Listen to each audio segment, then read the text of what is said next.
anything you do is all right. Have you noticed how she dresses here? How you doing? Okay.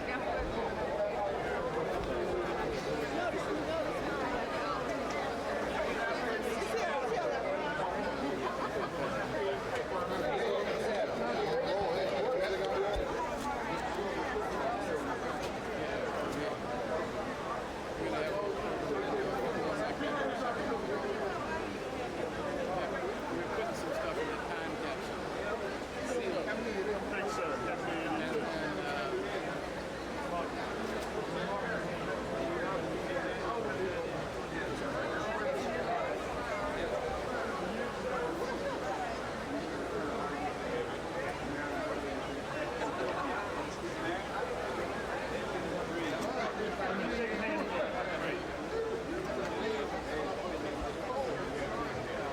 Have in your possession contents of the City Hall time capsule and what it contains.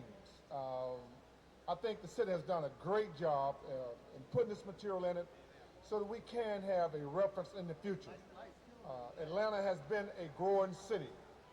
It has been about contributions that we have made, and we stand on the foundation and shoulders of other people who have contributed. So I'm just pleased to be a part of this time capsule, and all my council members, David McCarthy, Bill Campbell, Jabari Simamba, Thomas Cuffey, Mary Davis, Victor Mazur, Buddy Folks, Archie Byron, AARL Jackson, Jim Maddox, Carol Long Banks, Myrtle Davis, and Morris Finley. Quotes from Auburn Allen Jr., Sam Marcel, Maynard Jackson. And this is, again, a great demonstration. There's a plaque on the other side that have some quotes by the mayor and myself. But we're just pleased that you could be here to go through this containment. And again, thank you for participating in what will be a memorial occasion for life. Come right ahead. I'm fascinated by what's in here, and I don't know about Marvin, but I figure I can be around. But I tell you this, whoever's around, I think will say that during this period in Atlanta's history, from the 60s through the 80s, Atlanta really took off and became a truly world-class city. And I think what we have in this time capsule will be the record that all of you have contributed to help future generations understand just where we came from and how we got to where we are. Thank you very, very much.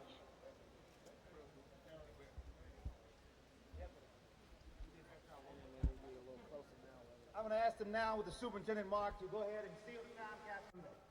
A grand opening of the building. The whole opening of the building will be about March 17th. They're now sealing the time capsule. You can step forward and see if you like. Must be. We wanted to see what you said. We have refreshments. After the sealing, we have refreshments. In this part, right in the back of me, there's refreshments for everyone. I would like for all council members, Oh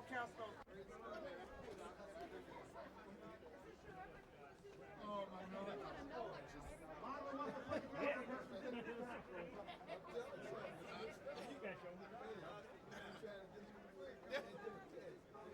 Marvin, I thought you were locked in there for a minute. Oh no. My wife would be happy.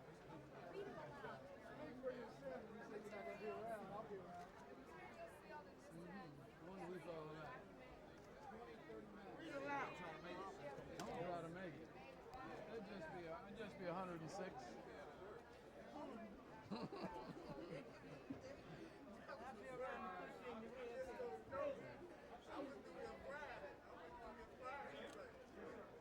You can make it.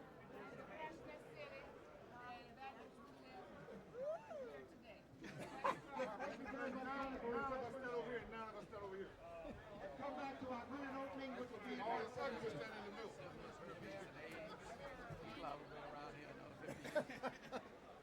Go ahead, man. We'll put you in the middle. lock the mirror up inside. I want to know who's going to be here. Everybody turn around. Will you be here 50 years from now? Will you be here 50 years from now? Me, you know I'll be here. You know what this name was? This is from Marvin. I wrote last night. Where's the camera?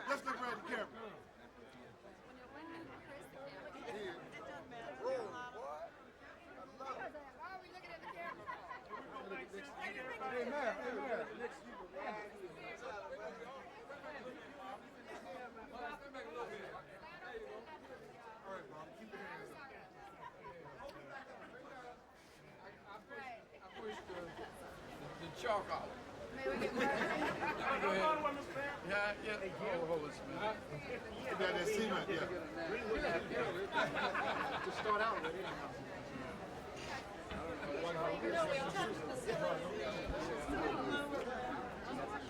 Just like super. Did you get a picture? We wanted to go inside and just sort of put it. You shot me back out the window.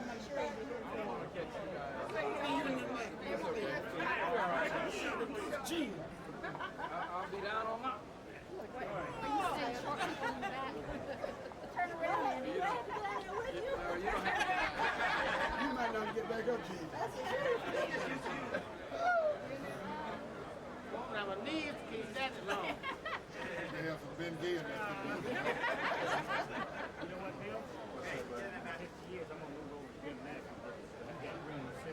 Everybody say hamburger. I'm gonna be there. All right, we got to go to work. Let's go. Jose, see you today. Speaking of Maynards, Maynard Jackson rerunning from there, Michael Lomax running from there, Andy Young would certainly put a stamp on this town. Nationally speaking, what are folks that think about our political leadership here? I mean, you have two well-known politicians going after each other for the next time around, and another guy departing, perhaps headed to the Gold Dome. I think what it says is that Atlanta undeniably has the most indigenous black leadership of any city in this country. When you have prestigious people like Maynard Jackson and Andrew Young and others who have challenged for public office here, Julian Bond, John Lewis, I mean, the type of leadership that we have to offer, obviously I think says a great deal for Atlanta. There will be, because there's a lack of public offices available, battles between these giants. And so I don't think it's going to be harmful. In fact, I think it probably has a very salutary effect to see some of the issues debated by some of our foremost orators, Maynard Jackson and others. And so I do believe that it's a healthy situation, but there will be bitterness while elections go forward, and that's sort of the nature of the business. It would appear that the poor and those who live in the housing projects now have become the focal point of not only Mayor Young's State of the City address, but the ongoing campaigns of the mayoral hopefuls. Why all of a sudden have the poor become such a political football, if you will? Well, it's very difficult to say, and to some degree it's probably sad and a commentary that the poor are used as political footballs. Really, they should be the focus of our ongoing efforts to try to upgrade the lives of our poor and less fortunate. I think what you're seeing is the explosion of drugs and the violence associated with drugs has caused an increased scrutiny on. Just a second. We all niggas shut up and move out of the way. We're trying to do some serious business. Stop sleeping. You slept through Andy's speech. Where's Andy? Andy, he slept. No, never mind. Now let's try this again. Where were we? That's on the blooper reel for sure. I'll start all over. I think the reason that you're seeing the poor as political footballs, if you will, is that, first of all, you have seen an explosion in the drug traffic and the violence associated with it, and that brings additional public scrutiny. I think when you see young kids selling crack and kids having Uzi machine guns and gunning down cops and gang warfare, it's inviting an awful lot of press attention and almost mandating that it be an issue. The welfare of the poor become an issue in any campaign that's ongoing. But ultimately, the issue of crime and freedom from crime, I think, is going to be an issue that's going to be with us, whether it's with the poor or the wealthy or the middle class. All of us have a great deal invested in our securities, and I think that's what's going to be the key issue for the 80s and the 90s is our security, the fear of crime, and unless we're able to get a handle on it, I think all of us will suffer. Do a little crystal balling for the country, for at least Black America. 2 years from now, do you see Andrew Young in the governor's office, or do you see Maynard Jackson in the mayor's office? Or I think that there is a very real likelihood that Maynard Jackson will be reelected mayor of Atlanta.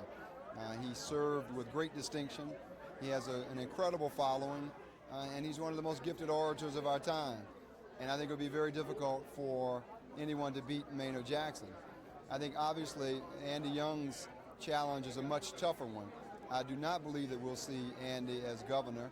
While he certainly is qualified for the office, undeniably, the racism that exists in a southern state will not allow Andy to ascend to that office. He will certainly be a credible candidate, and I think will surprise an awful lot of people if he runs and how many votes he'll poll. But ultimately, I don't think that you're going to see a black elected to a statewide position, not in Georgia. Perhaps in Virginia, perhaps Doug Wilder has a chance because he has already been elected statewide, has the exposure statewide, and perhaps there's some different dynamics in Virginia that don't exist in Georgia, but not this time, and perhaps not in my lifetime, although obviously we can hope for some change. See you, fellas. Reverend Williams, what does it say to Black America? What does it say to this country to have a Maynard Jackson rerunning from trying to recapture the office he once held, or Michael Lomax running for office? And then Well, if I had the choice based upon Maynard having been mayor, I would suggest Lomax and give him a chance to do his thing. But the way I see it, there's no difference in Maynard and Lomax. The elite blacks got this thing sewed up, and they just go pass it around in a small circle, not allowing anybody to penetrate that color circle. So it really don't make any difference whether Maynard is the mayor or whether Lomax is the mayor. They're committed to the same exploiters that have run this city for the last 50 years. why then do you see that the poor, the housing projects become the central issue? Is Well, that see, on the political football?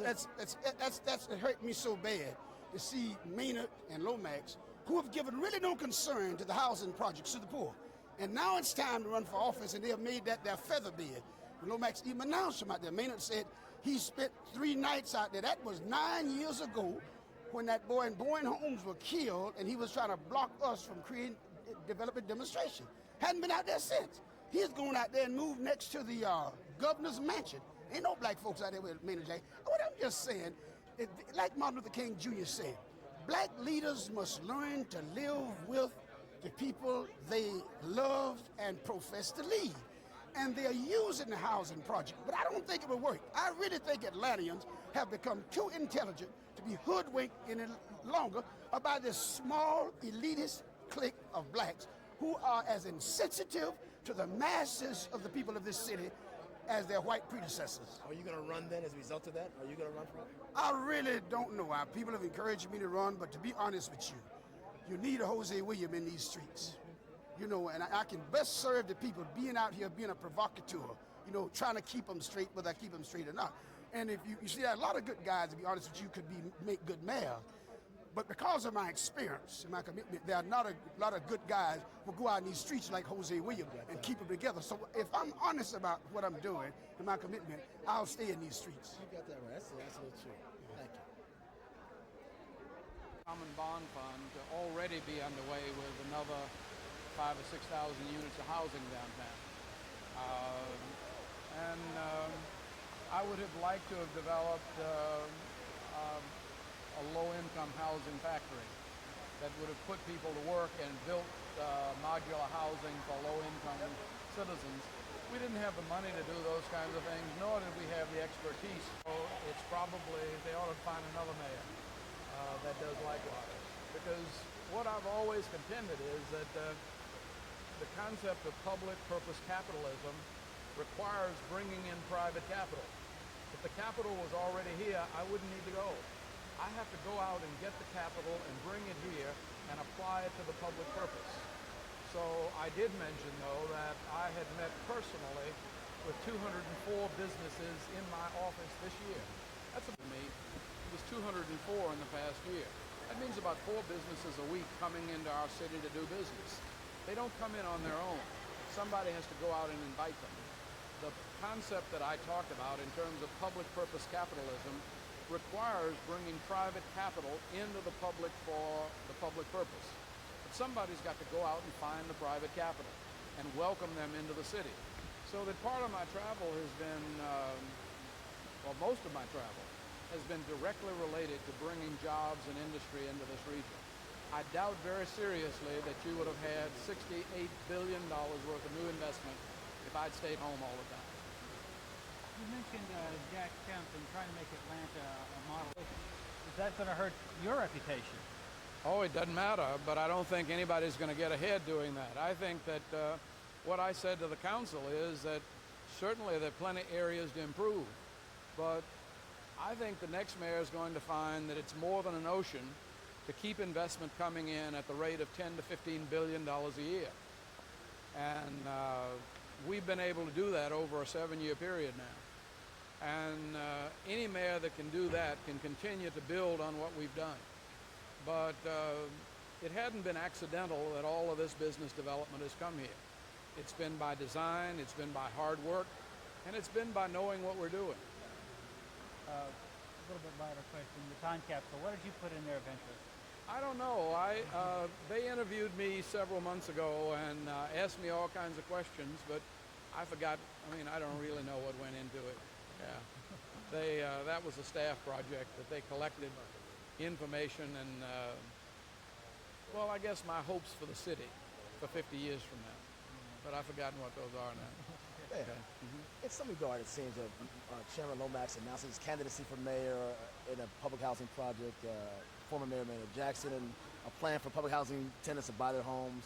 And you talk about the public-private capitalism.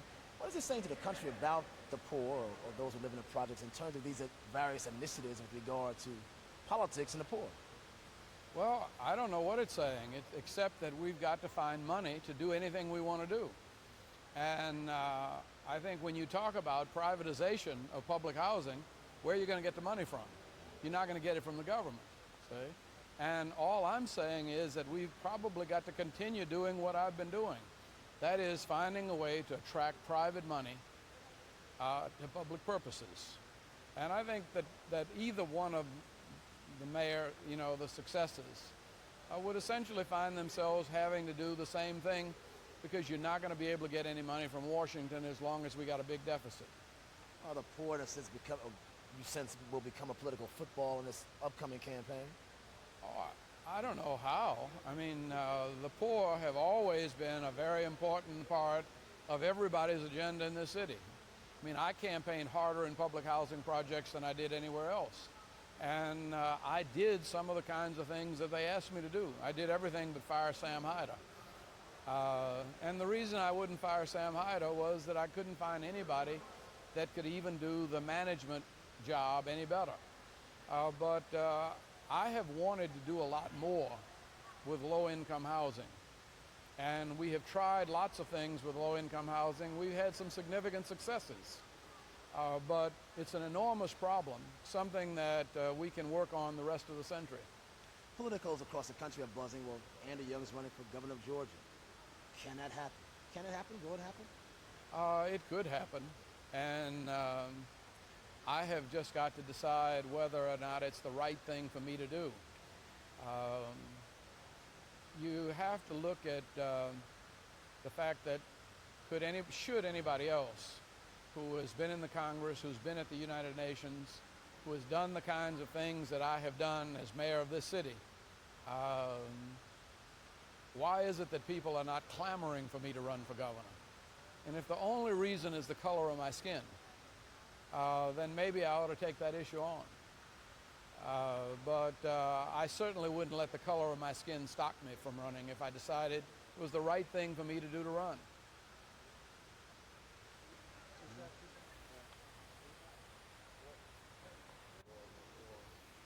Numbers and No, I wouldn't. you're absolutely right. The way you put that, people should be. The numbers. I mean, the numbers weren't right running for Congress. See? Well, the first time, obviously, they were. Yeah. And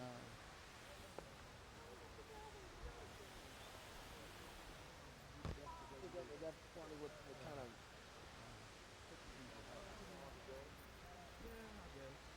Plus, I don't believe in just running. I mean, I don't believe in running to lose. If I don't think I could win. I'll tell you what I've heard a lot of people saying is just absurd to me. Somebody watching this book.